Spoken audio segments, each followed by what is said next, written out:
दोस्तों, first battle of Panipat 20 अप्रैल 1526 को बाबर की इन्वेडिंग फोर्सेस और दिल्ली सल्तनत की लास्ट डायनेस्टी लोधी डायनेस्टी के बीच लड़ा गया। ये नॉर्थ इंडिया में हुआ और इस बैटल ने भारत में मुगल एम्पायर के बिगिनिंग के साथ साथ दिल्ली सल्तनत के एंड को मार्क किया। ये इंडियन सबकॉन्टिनेंट में मुगल्स द्वारा popularised gun powder fire arms और फील्ड आर्टिलरी से जुड़ी सबसे शुरुआती लड़ाइयों में से एक थी। बाबर ने तो यहाँ तक कहा था कि मैंने हिंदुस्तान को कॉन्क्वेस्ट करने के बारे में कभी सोचना बंद ही नहीं किया, लेकिन वो अपने इस इरादे में कामयाब नहीं हो पा रहा था। कभी उसे लगता था कि उसके बेग्स इस बात से राजी नहीं होंगे, तो कभी उसके और उसके भाइयों के बीच भारत को लेकर सहमति नहीं बन पाती थी।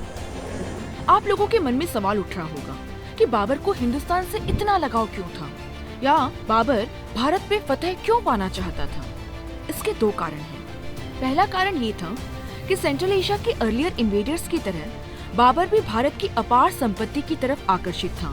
ये हम सब जानते हैं कि उस समय भारत सोने और धन की भूमि था।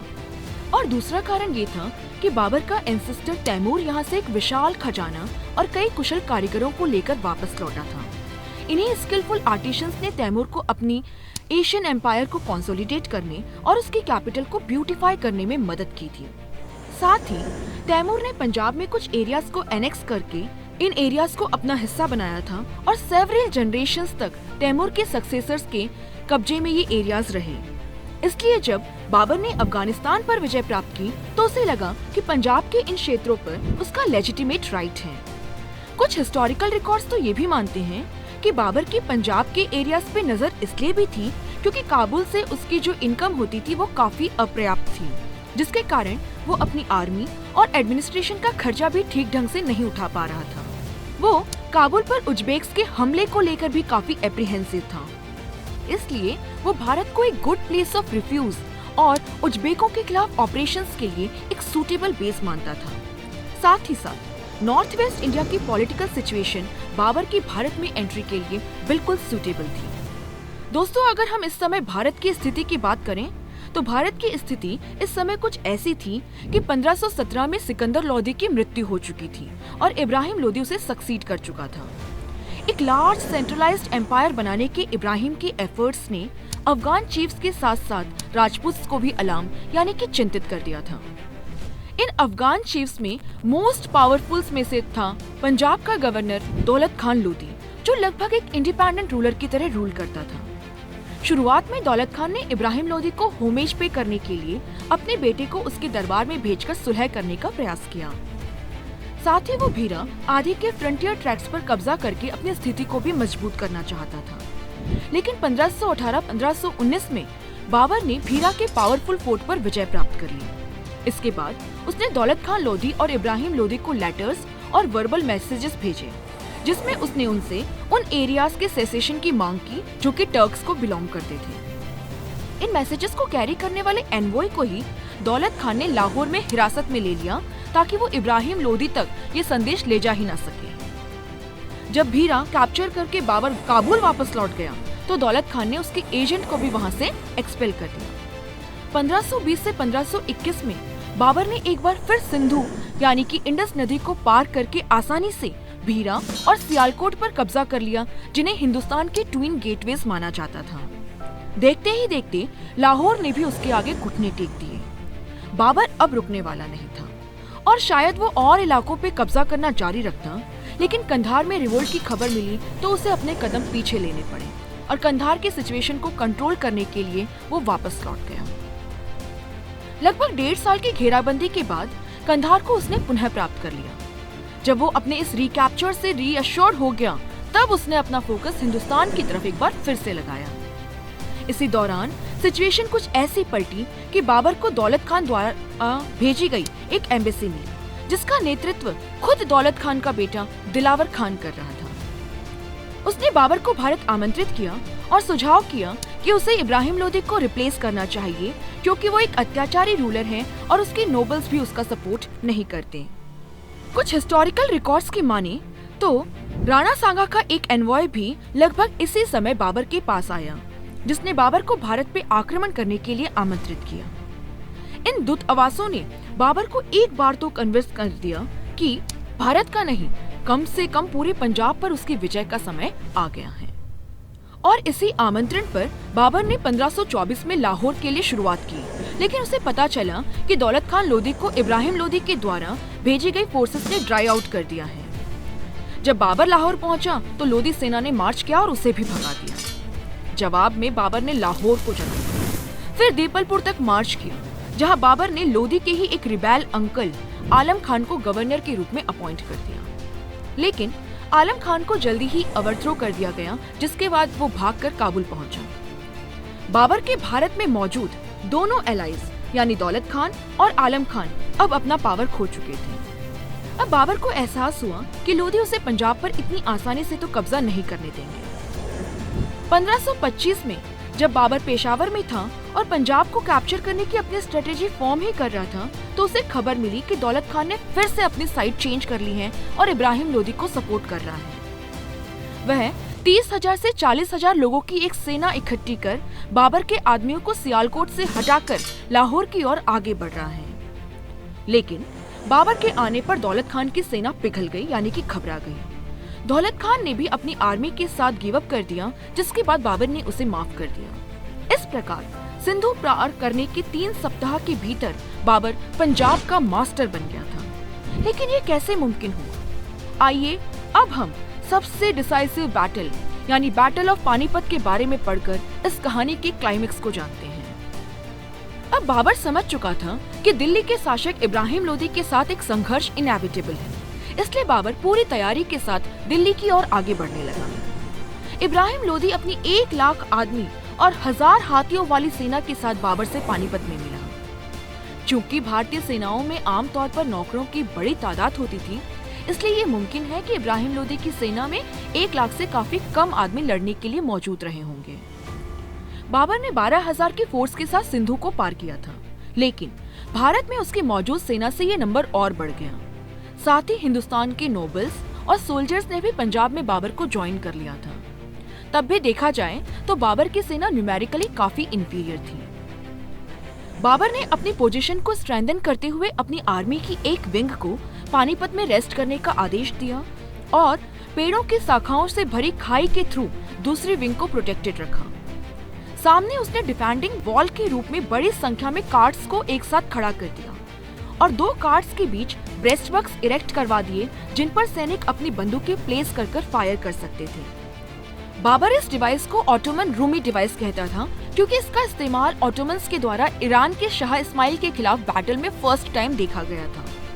बाबर ने 2 ऑटोमन मास्टर गनर्स उस्ताद अली और मुस्तफा की सर्विसेज भी सिक्योर कर ली थी। यहाँ इंटरेस्टिंग बात दोस्तों ये है कि भारत में बारूद का प्रयोग धीरे धीरे डेवलप हो रहा था।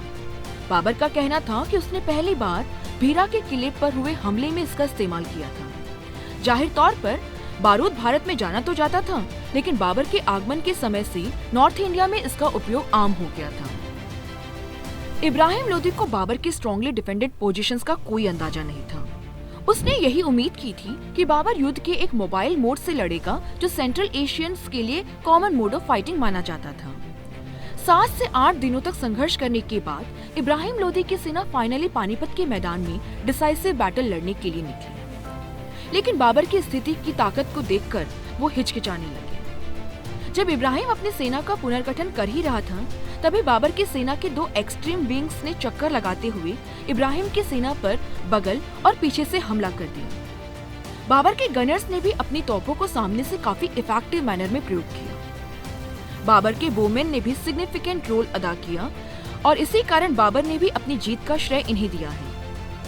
इन अर्ली सेटबैक्स के बावजूद इब्राहिम लोधी की सेना बहादुरी से लड़ी। 2-3 घंटे तक लड़ाई चलती रही।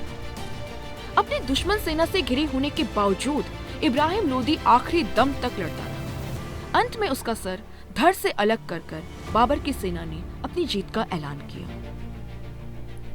ऐसा अनुमान है कि उसके अलावा उसके 15,000 से अधिक सैनिक जो हैं वो इस युद्ध में मारे गए थे। इब्राहिम लोधी के मरने के बाद उसके कई फ्यूडेटरीज और जनरल्स ने अपने ऑलेजियंस अपने न्यू मास्टर यानी कि बाबर की तरफ चेंज कर दी।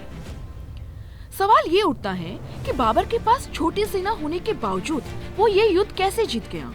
क्या उसकी टैक्टिक्स उसके काम आई या उसकी बंदूकें? चलिए अपने अगले सेक्शन में दोस्तों इसको देखते हैं। आमतौर पर ये माना जाता है कि बाबर की बंदूकें युद्ध में निर्णायक यानी कि डिसाइसिव साबित हुई। पहला इसलिए क्योंकि इब्राहिम लोदी के पास किसी भी प्रकार की फील्ड आर्टिलरी नहीं थी और साथ ही कैनन्स के साउंड से लोदी के हाथी घबराकर अपने ही आदमियों को रौंदने लगते थे। लेकिन कंटेम्पररी सोर्सेज से ये भी पता चलता है कि बंदूक से ज्यादा बाबर की वॉर टैक्टिक्स ने उसे जीतने में मदद की थी। बाबर द्वारा इंट्रोड्यूस की गई ये टैक्टिक्स थी तुलुगमा एंड अरबा। तुलुगमा का मतलब है पूरी सेना को वेरियस यूनिट्स में डिवाइड करना, यानी लेफ्ट, राइट एंड सेंटर में divisions. Left and right divisions को फॉरवर्ड और रेयर डिविजन्स में फर्दर सब डिवाइड किया जाता था। इसके माध्यम से एक छोटी सेना का प्रयोग करके एनिमी को चारों तरफ से घेरा जा सकता था। सेंटर फॉरवर्ड डिवीजन को तब कार्ड्स यानी अरबा प्रोवाइड करवाई जाती थी, जिन्हें एनिमी को फेस करते हुए रोज में प्लेस किया जाता था, जिसका हमने ऊपर भी जिक्र किया है। और इस तरह इन दोनों टैक्टिक्स ने बाबर की आर्टिलरी को लिथाल बना दिया। गन और कैनन्स को बिना किसी डर के अब चलाया जा सकता था, क्योंकि वो बुलक कार्ट्स के द्वारा शील्डेड थे। दोस्तों, अगर इस बैटल के सिग्निफिकेंस की हम बात करें तो फर्स्ट बैटल ऑफ पानीपत तिमोरिड्स के लिए मिलिटरीली एक डिसाइसिव विक्ट्री थी।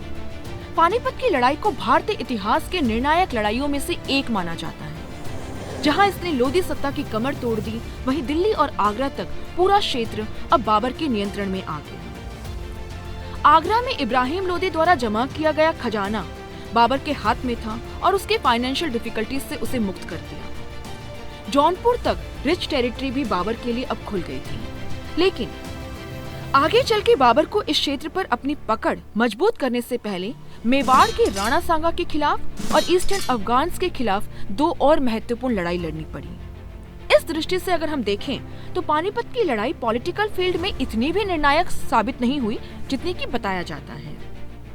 एक्चुअली इसका रियल इम्पोर्टेंस इस बात में लाई करता है कि इसने उत्तर भारत में वर्चस्व यानी डोमिनेशन के संघर्ष में एक नई चरण की शुरुआत कर दी। पानीपत में अपनी जीत के बाद बाबर की कठिनाइयां बहुत ज्यादा थी।